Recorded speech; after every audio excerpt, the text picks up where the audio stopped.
शुरुआती शिक्षा दीक्षा में 10वीं तक की पढ़ाई मैंने किसान मजदूर उच्च विद्यालय टारी से की है। उसके बाद प्रारंभिक जो मेरी पढ़ाई थी वो बीना बाल विकास संस्थान भाटी में हुई थी। उसके बाद मैंने 12वीं साइंस कॉलेज पटना से किया है। इंजीनियरिंग मैंने West Bengal University of Technology Kolkata से किया है। उसके बाद मैंने गेट का एग्ज़ाम दिया। गेट पास करने के बाद मैंने जवाहरलाल नेहरू NIT इलाहाबाद से MTech किया है। अभी आप किसी सरकारी पद पे कार्यरत हैं? जी जी। कौन सा? मैं राजस्व भूमि सुधार विभाग नहीं, अंचल अमीन। असफलता से घबराने की जरूरत नहीं है, बल्कि धैर्य पूर्वक सच्चे मन से परिश्रम यदि किया जाए तो कठिन से कठिन लक्ष्य को भी हासिल किया जा सकता है। रहना चाहिए कि मेरा बच्चा देश के लिए काम आ जाए, समाज के लिए काम आ जाए। जो छूटे हैं, छठे हैं, पिछड़े हैं, उनको सहारा बने। सब कुछ तो छोड़कर चले जाना है। जल्दी करें, Ajit telecom infrastructure private limited में संपर्क करें। इस ऑफिस का एड्रेस है सिवान के JP चौक पर मौजूद है और ट्रिडेंट ट्रेड सेंटर मॉल में 1 रूम या 5 रूम, जिसका कीमत ग्राउंड फ्लोर का 18.5 लाख रुपए और फर्स्ट फ्लोर का 18.5 लाख रुपए का 20% दे के आप बुकिंग कंफर्म करा सकते हैं।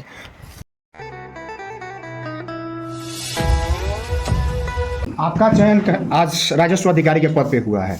आपके गांव में खुशी का माहौल है, यहाँ पे देखा जा सकता है बहुत सारे लोग बधाई देने पहुंचे हुए हैं। इसको लेकर क्या कहिएगा? इसका श्रेय जो है अपने माता पिता, साथ में आपके गुरुजन हैं और यहाँ पे तमाम लोग को देखा जा रहा है जो कहीं ना कहीं खुशी में आपको शुभकामना देने के लिए पहुंचे हैं, तो क्या कहिएगा इसको लेकर के? खुशी है, सभी लोग खुश हैं, जितने भी शुभचिंतक हैं, सभी नाते रिश्तेदार, सभी गुरुजनों के आशीर्वाद से मुझे सफलता मिली है। इसका पूरा श्रेय मैं अपने अभिभावकों, अपने माता पिता, अपने गुरुजनों को दूंगा, जिन्होंने विश्वास मुझ पर बनाए रखा। और यही उस विश्वास का ही नतीजा है कि इतना देर हुआ लेकिन सफलता प्राप्त हुई। सफलता प्राप्त हुई। कहा जाता है कि बहुत सारी कठिनाइयाँ आती है, बहुत सारे रास्ते में कहीं ना कहीं रोड़े दिखे जाते हैं। उसमें आपको कहाँ तक असफलता मिले? रोड़े मिले या फिर ऐसा ही मतलब चलते चले गए? असफलता और सफलता तो जीवन का चरण है। आपका प्रयास जो है वो निरंतर होना चाहिए।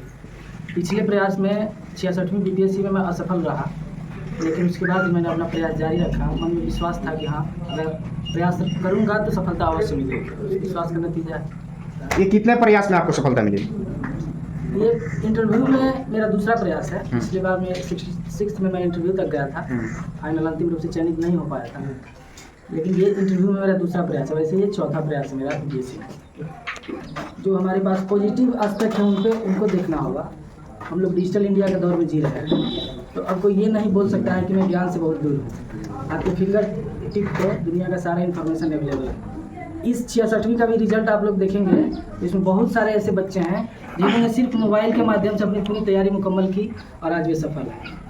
इसलिए अब ये नहीं कहा जा सकता है कि रिसोर्सेज के अभाव में, हाँ कठिनाई आएगी रिसोर्सेज के अभाव में, लेकिन असंभव कुछ भी नहीं। आपने कहा कि ये मेरा चौथा प्रयास था। बहुत सारे बच्चे होते हैं, एक आध प्रयास दो प्रयास में छोड़ देते हैं, हताश हो जाते हैं, बोलते हैं नहीं मुझसे नहीं हो पाएगा, चलो कहीं जॉब कर लेते हैं, प्राइवेट वगैरह जॉब कर लेते हैं या IT कंपनी वगैरह में जॉब कर लेते हैं। उस समय आपके माइंड में ये चीज़ नहीं आया? नहीं, ये कभी नहीं है। मुझे हमेशा से जो मेरा टारगेट था वो मेरे दिमाग में फिक्स था।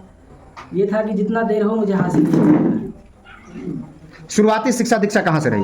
मेरी शुरुआती शिक्षा दीक्षा में 10वीं तक की पढ़ाई मैंने किसान मजदूर उच्च विद्यालय टारी से की है। उसके बाद प्रारंभिक जो मेरी पढ़ाई थी वो बीना बाल विकास संस्थान भाटी में हुई थी।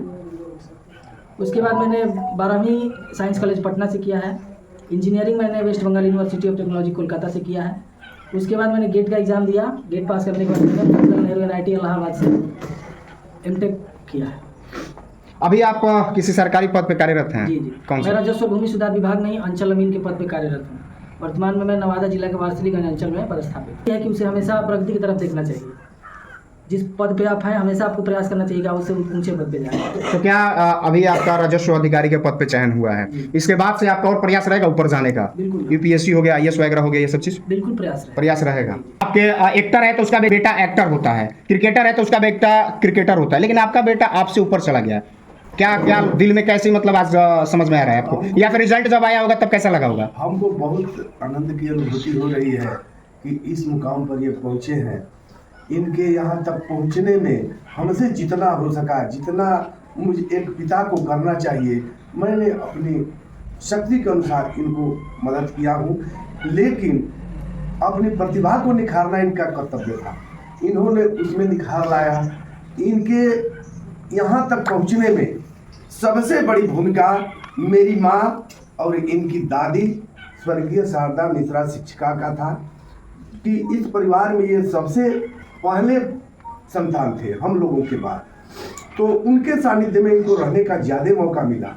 उसके बाद इनकी माँ को मैं इसका श्रेय ज़्यादा देता हूँ कि एक पढ़ी लिखी औरत ही लड़के को अच्छा बना सकती है। और मैं पिता था तो मेरा भी काम था कि बच्चों को कोई कष्ट न हो, इनका मदद करें, और मैंने भरपूर प्रयास किया कि बच्चों को कोई कष्ट न हो, कोई आर्थिक तंगी का सामना न करना पड़े, मैंने किया। और इसका मुख्य श्रेय मैं इनके गुरुजनों को जो आज इनके बीच उपस्थित हैं और अपने इष्ट मित्रों के जुआ के असर को मैं मानता हूँ, इसके चलते ही यहाँ तक पहुँचे। इनका मनोबल हम नहीं तोड़ सकते थे और उस दुख की घड़ी में इन्होंने जो किया अच्छा किया। आगे का के लिए हमने हमेशा इनको प्रयासरत रहने का।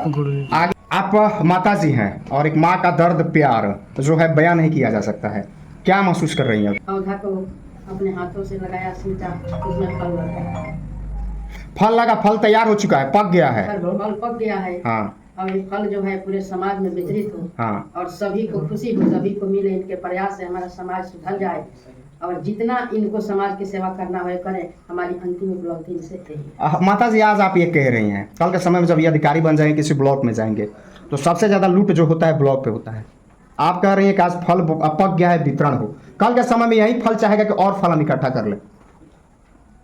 खैर वैसा तो मेरा इन लोगों के प्रति कोई उपदेश नहीं है। हम इतने जानते हैं कि साईं इतना दीजिए जामे कुटुंब समाए, मैं भी भूखा ना रहूँगा, साधु न भूखा जाए।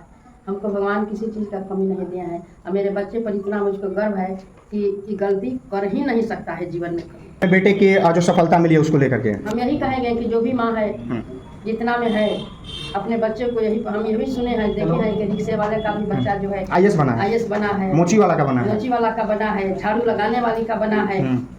तो ये नहीं है कि धन ही से सब कुछ हो जाता है।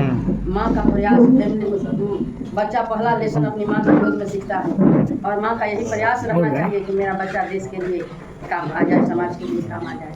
जो छूटे हैं, छठे हैं, पिछड़े हैं, उनको सहारा बने। सब कुछ तो छोड़कर चले जाना है। इस क्षेत्र के सबसे चर्चित शिक्षक में आते हैं, बहुत सारे बच्चों को इन्होंने पढ़ाया। उस बच्चे में से एक आध ये भी है जिनके साथ आज ये इनको आशीर्वाद देने पहुंचे हैं।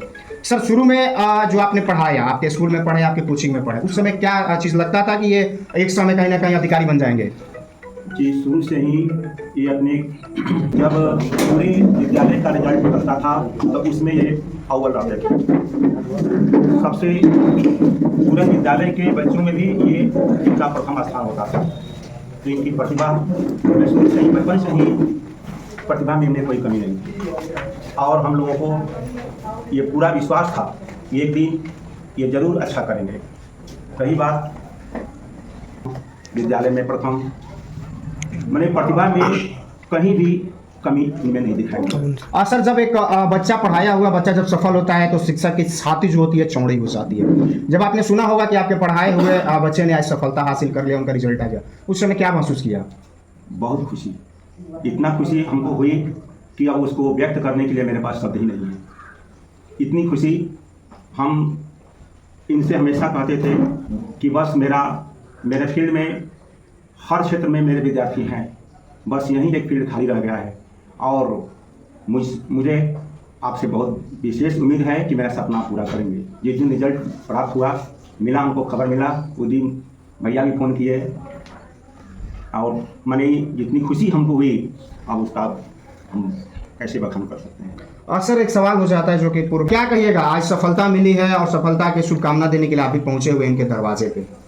आज हमको बहुत अपने आप पर भी गौरव महसूस हो रहा है। आज मेरा छात्र इस मुकाम पर पहुंचा और हमें तो पूर्ण विश्वास था कि यह एक दिन जरूर सफलता, इसमें बीपीएससी में तैयारी कर रहा है तो जरूर सफलता इसे मिलेगी। इसके पहले वाले में थोड़ा सफलता लगी थी, इंटरव्यू तक पहुंचे थे तो हम पल पल की जानकारी लेते रहते थे। हमेशा जब भी मुलाकात हुआ, आप क्या हुआ, कहाँ तक पहुँचे, तो थोड़ा सा लगा। लेकिन हमको उस समय भी कहे थे कि निराश नहीं हुआ जा सकता है, तुम जरूर निकाल लोगे। हमको पूरा विश्वास था, आज हमारे विश्वास को सही साबित किए हैं। बहुत सारे बच्चों को अभी भी आप पढ़ाते होंगे और बहुत सारे बच्चों को आपने पढ़ा दिया, उसमें से एक सफल छात्र आपके सामने बैठे हुए अधिकारी बन करके, क्या प्रतिभा देखी जाती है सर कि ये बच्चे सफल हो जाते हैं, कुछ बच्चे होते हैं जो निसफल हो जाते हैं, बहुत सारे अलग अलग यानी कि गलत कामों में चल जाते हैं। देखिए। एक शिक्षक उस चीज़ को परख लेता है। ये बचपन से ही मिला गया है और इसमें धैर्य, लगन और परिश्रम करने की जो क्षमता थी बचपन से ही, उसी के बदौलत ये आज सफल हुए। और किसी भी छात्र के लिए यह परिश्रम और लगन और साथ साथ धैर्य, असफलता कभी उसको तोड़े नहीं, यह उसको सफलता तक, ऊंचाई तक, लक्ष्य को पाने में बहुत बड़ी भूमिका निभाती है। और इसमें यह शुरू से ही खड़े उतरे हैं, जिसके चलते इनको सफलता प्राप्त हुई। आप दोनों शिक्षक हैं, अभी आप लोग पढ़ा रहे हैं बहुत सारे बच्चों को। जो बच्चे हम लोग के चैनल के माध्यम से देख रहे हैं, उन बच्चों से क्या कहिएगा? हम उन बच्चों से यही कहेंगे कि आप इनको देखिए और इनसे शिक्षा ग्रहण कीजिए, इनसे सीख लीजिए कि असफलता से घबराने की जरूरत नहीं है, बल्कि धैर्यपूर्वक सच्चे मन से परिश्रम यदि किया जाए तो कठिन से कठिन लक्ष्य को भी हासिल किया जा सकता है, इसमें कोई संदेह नहीं। ऐसा है कि जो सबसे महत्वपूर्ण चीज़ है इस तैयारी के लिए है वो है धैर्य और निरंतरता। हो सकता है कि तैयारी के दौरान आपको जितनी जल्दी आप चाहते हैं उतनी जल्दी सफलता हाथ नहीं लगे, लेकिन आपको प्रयास नहीं छोड़ना है। अगर आप सच्ची लगन से प्रयास करेंगे, मेहनत करेंगे तो निश्चित रूप से सफलता पाएंगे। आप एक अधिकारी के पद पे कार्यरत है, आपने कोचिंग का सहारा लिया, फिर खुद से सेल्फ स्टडी की है, खुद से पढ़ाई की है? मैंने सेल्फ स्टडी किया है। हिंदी ऑप्शनल के लिए मैंने एक संवाद IAS करके संस्थान है पटना में, वहाँ से हिंदी ऑप्शनल के लिए। तो क्या ऑनलाइन करते थे या ऑफलाइन करते नहीं, थे? ऑफलाइन जाने करता था। तो वो नवादा से पटना जाते थे? नहीं, नवादा जाने के पहले करता था। अच्छा, नवादा मतलब जॉब में आने से पहले करते थे? नवादा मैंने जून में ज्वाइन किया और इसका मेंस एग्जाम जो था दिसंबर जनवरी में हो चुका।